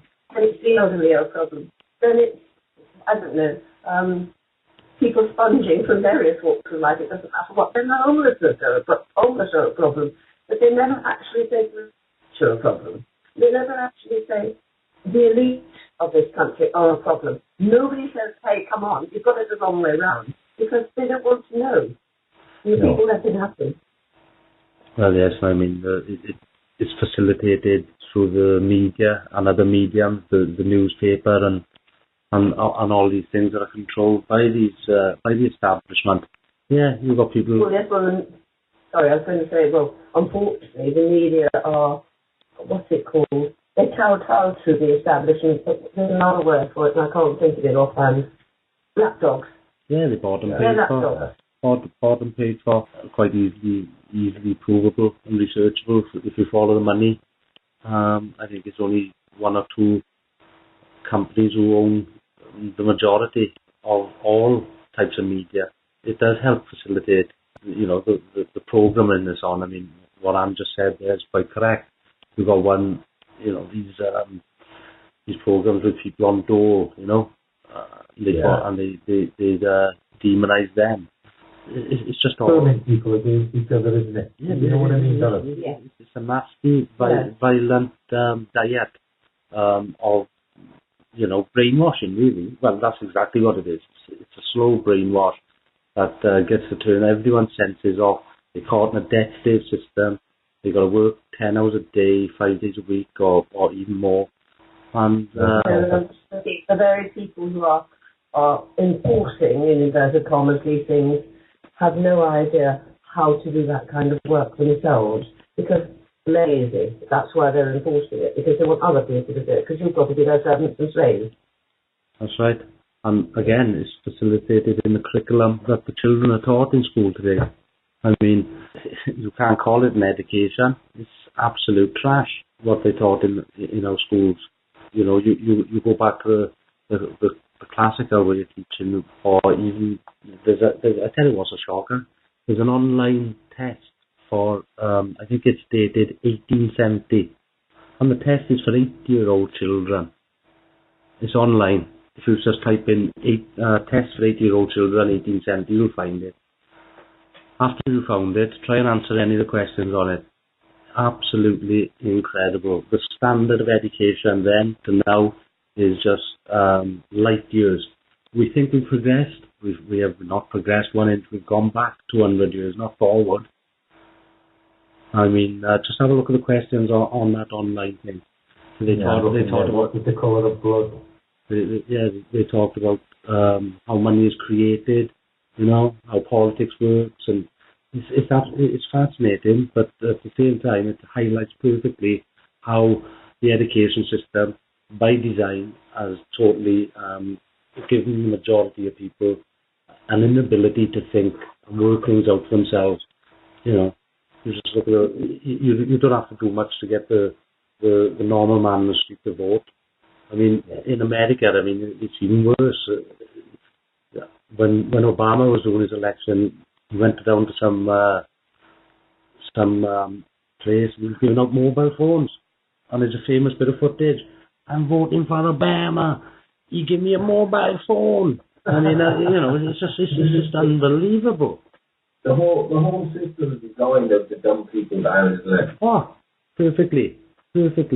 And it's been even in school. I mean, myself, my children, I've got young children in school, and some of the things that they're coming home and telling me about what they're learning in school it's not even the same as what we learned when we were in school. It's total rubbish. It is. It's total rubbish. There's a program, I don't know whether people, listeners, anyone who are aware of it, but there's a program within the school now. Within Wales, it's called the SMILE program. Now, this is where they get your children to brush their teeth in school. Yeah? Yeah. But instead of using a child's toothpaste, they use an adult fluoride toothpaste. Yeah? And the local school to me, where my children go, are actually made to actually swallow the toothpaste instead of spitting it out. Good grief. So, have they said why? No, they haven't said why. We remove our children from swallow it. Yeah, just swallow it. Yeah, no spitting it out. No rinse in your mouth. Just you have to swallow it. And I think it's purely a laziness from the school. Oh no! It could also be something else, and it'll be very sinister, Mark. There'll be no doubt. I mean, the whole fact that they're using the adult toothpaste instead of children is quite serious, isn't it? Yeah, I mean they got children on drugs now, basically. Yeah. If you're a bit, a bit lively, they put you on. Yeah. I mean, I'm going to talk about something a bit different in teaching. You know how children have school dinners, and they have them in the primary schools. They have them in their little canteen, and in the comprehensive they have lots in the big canteen. Well, In the old days, not that long ago, teachers would have dinner with the children. Now, as we all know, children learn not only when they're young particularly through play and communication with adults and other children, but they also need to learn to socialise in various settings, one of which is when you're eating, because you're likely to go to, when you're older, restaurants, or maybe go out for dinner parties or whatever it might be with friends. How can you possibly know what to do in such a circumstance if you have never, ever learned how? I think that people have teachers having dinner with children. Again, it's important. We've now got a minute left, right? So I'd like to leave the last words with Anne and the team there. The last minute is yours, guys. I'll start and say thank you very, very much, anybody and everybody who's listening. I know it's kind of been a bit hard probably listening to my tale of woe, but believe you me, it is horrendous and it is really pretty distressing.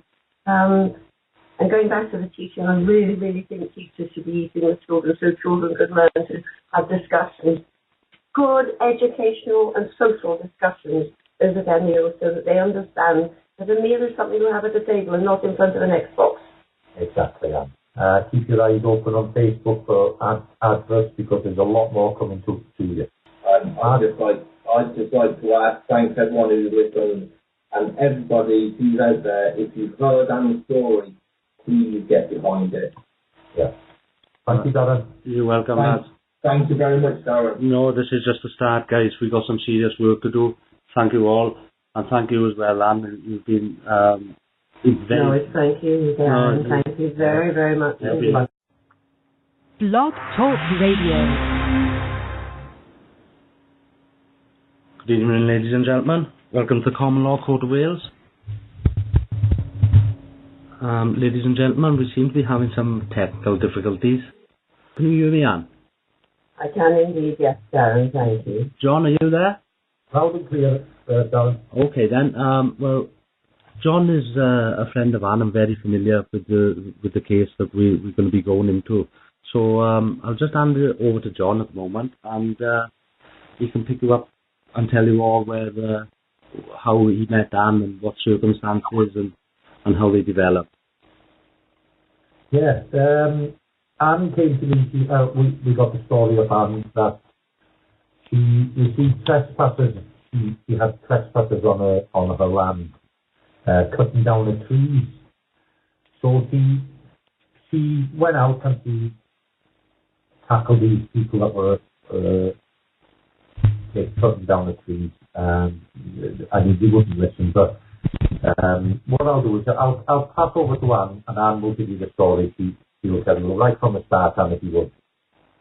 I will indeed, John. Thank you very much indeed. Hello, everybody. My name is Ann Richardson, and the story begins actually with my 93-year-old mother, who in fact has died not so very long ago. She was, as you can imagine, at 93, very frail, extremely elderly, and very deaf. The trees were theirs. Am I all right? Yeah. Yes. Sorry, I'm hearing a massive echo. How's that now, Anne? Okay, that's it. No, I've got massive echo again. Right, I think it may be something... Something happened. Oh, it's stopped now. Are you all right? Yeah, I'm fine. I can hear you fine. Okay, that's fine. I've got no echo now. I don't know what happened. Anyway, my mother proceeded to take, after a lot of work and a lot of frightening things, she proceeded to have to take legal action to prevent the people from not only trespassing on her garden and chopping her trees, but in the end helping themselves to the back end of her garden willy-nilly. They had their workmen there. They were building a house. They were wandering about the place, and they had absolutely no respect for her or her property whatsoever. Unfortunately for her, she didn't realise that in doing that, she was taking on rather more than you usually do in a small, in fact, it's a small boundary dispute, because the solicitor that they had employed had told them to go ahead and stop building. He'd used, I can't tell you the law now because it's about 10 or 15 years ago, and I just can't remember. But the barrister said that he had used an out-of-date law in order to tell them to carry on and build when they should, in fact, have not done so. I can only quote what the barrister, a fellow called Chris Wilson, had told us at a mediation meeting was the case. Subsequent to that, they carried on and they built. They destroyed her. She had a stone wall in one part of the end of her garden. They destroyed that wall. It became dangerous. In fact, they turned it from being a little field wall into being a wall that was going to have to support large machinery, diggers, a caravan. They built up behind it such that, in fact, the wall bowed and became dangerous. And in fact, the land behind it would be dangerous as well because, of course, putting heavy machinery up and down on a piece of land and a wall like that is likely to make it unstable. Consequently, of my mother's status in terms of income. In other words, they should have asked first whether she had the ability to even pay it, and they didn't.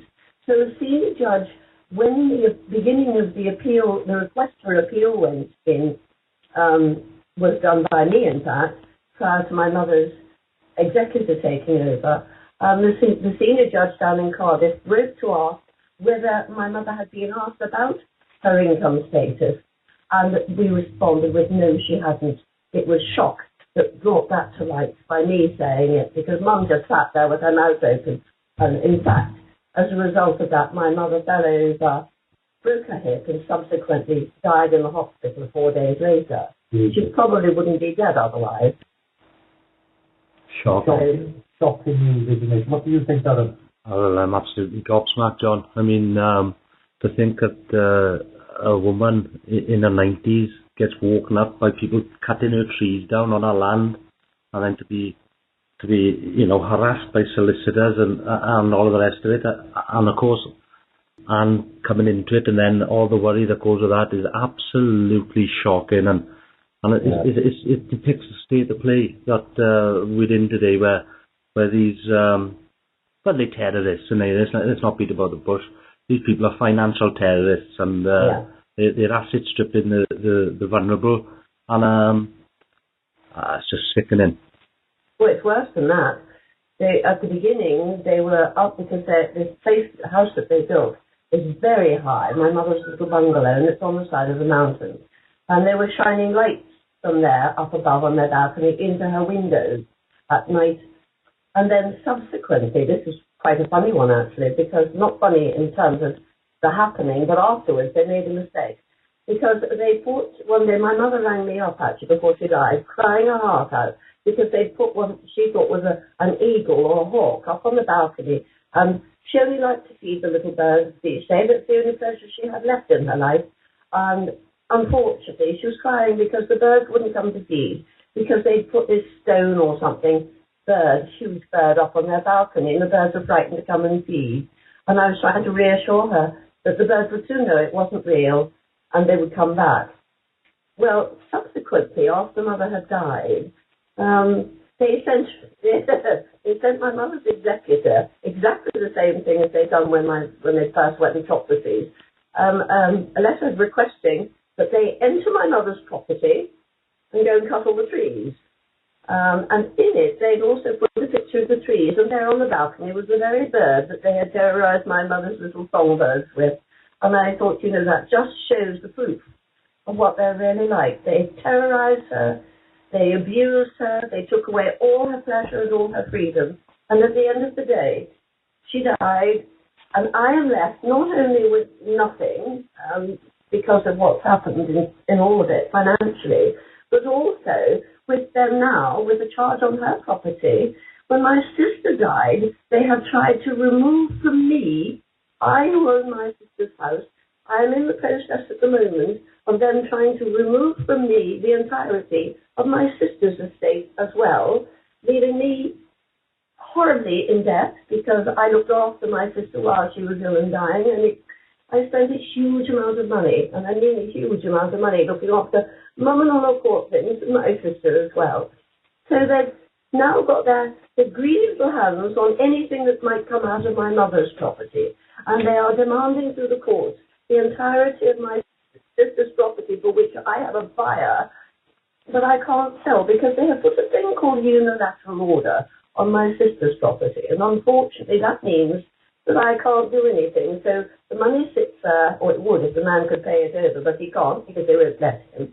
And I'm ordered around as though I'm a nobody on earth. I have no rights whatsoever. I constantly have solicitors, regularly every week, ordering me to do things.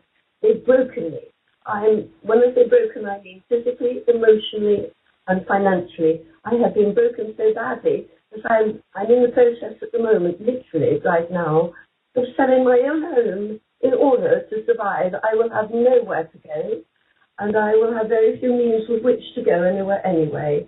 So that's 3 properties and the money from everything, and I'll have nothing. Yeah, we can hear the upset in your voice, Anne. And well, I am, obviously. Of course, and it's understandably right.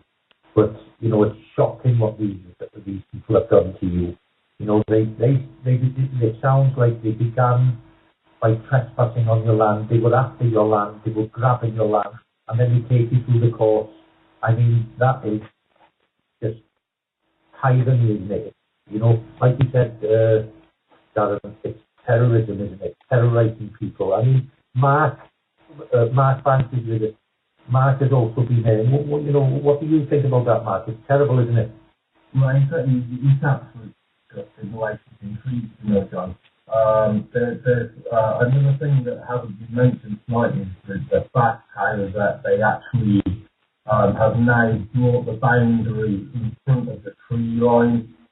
So they've moved the boundary even further, yeah? Yes, the courts have given the piece of land at the end of the garden to the Joneses now. The worst of it is that's the very piece of land that originally even the Joneses admitted they did not own. They didn't own it, and the court actually gave away that land. And the wall that they damaged. They've given them the wall that they damaged.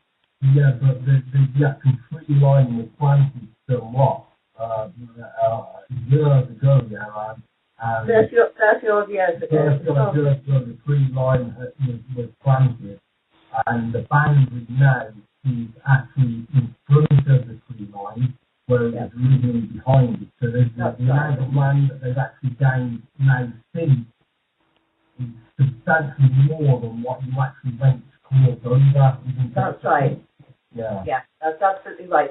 And the amount of land that they've gained is worth about £40,000 or £50,000, apparently, according to one of the agents. As well, so it's a nice view from the bottom. Oh, yeah. Nice right over the ground and everything. Yeah. It's just something I wanted to bring aware. But, that's what it's all about, Mark. The original dispute was a lot less of the actual land they've actually ended up taking from your mother's property, isn't it? That's right. You look at the deeds and look at the land registry. The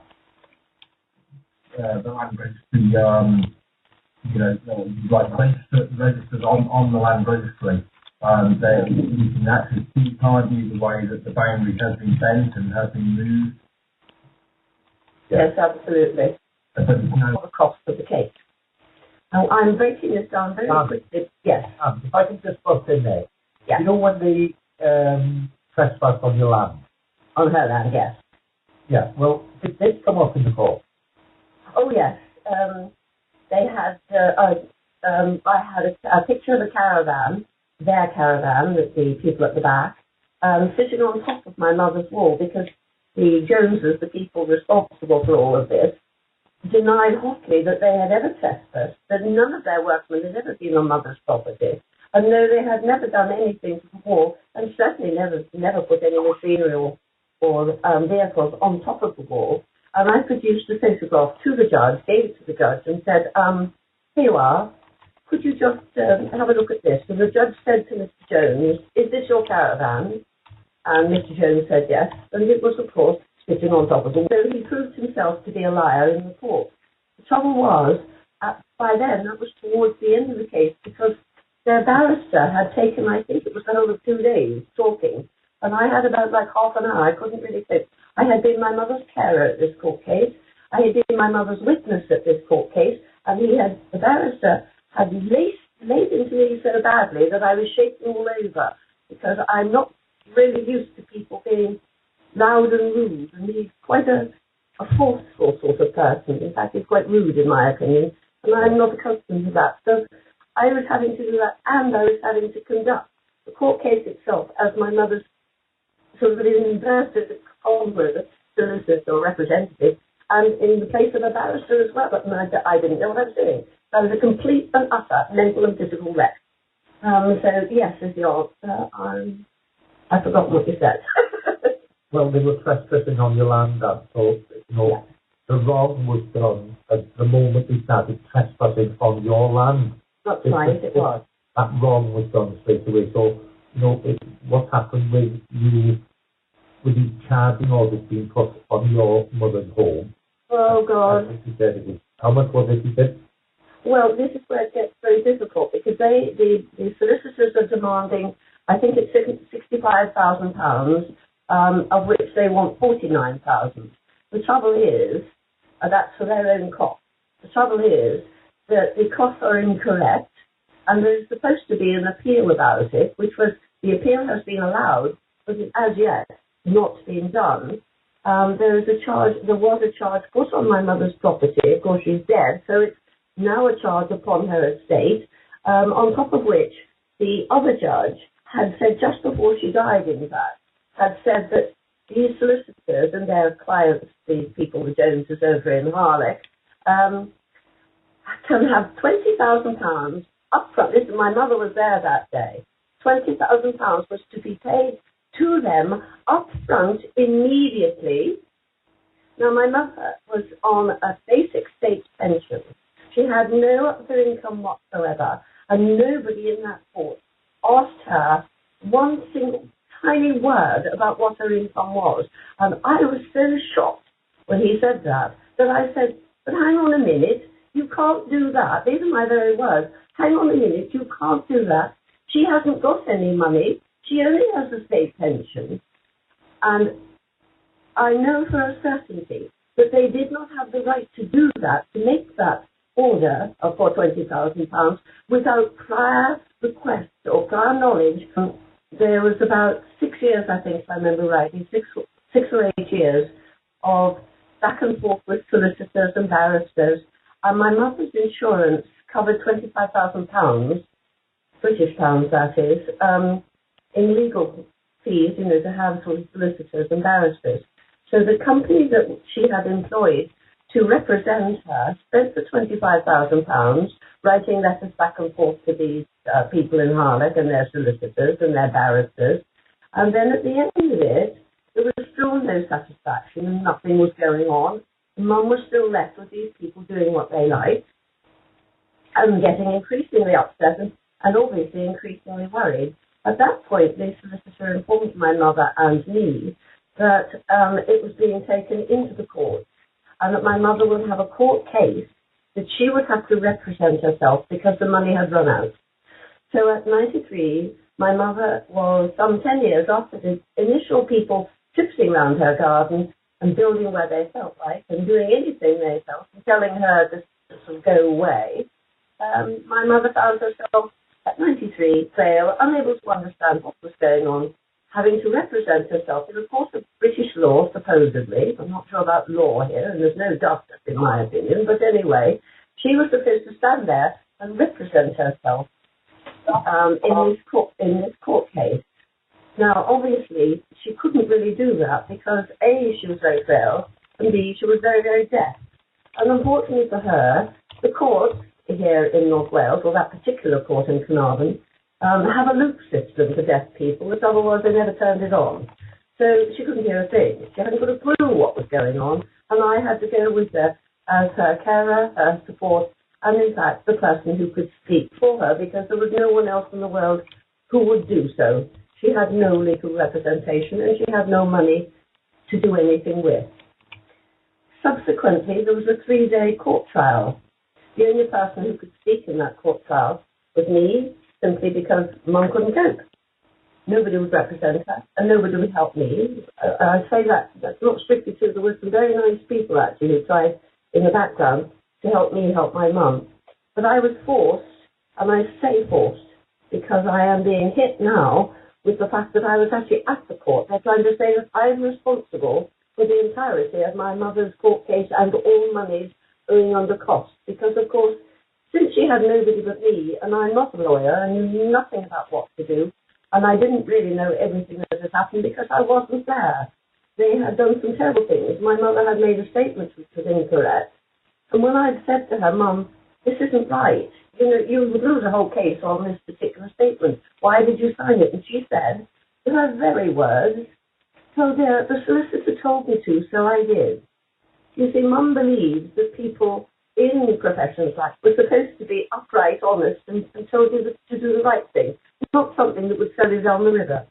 Fortunately, in fact, the judge, when I told him I was, because the other side were trying to use that to win the case, and I said, well, no, I didn't do that one, and that was not done correctly. And in that particular instance, the judge very kindly said, we will leave that one out. But having said that, that's just a small instance of the many things that were not done right. So as you can appreciate, I'm on my own, representing my mum in a 3-day court trial with things that weren't right in the first place anyway. And consequently, my mother lost the case. Well, not entirely. She was told she had to pay 75%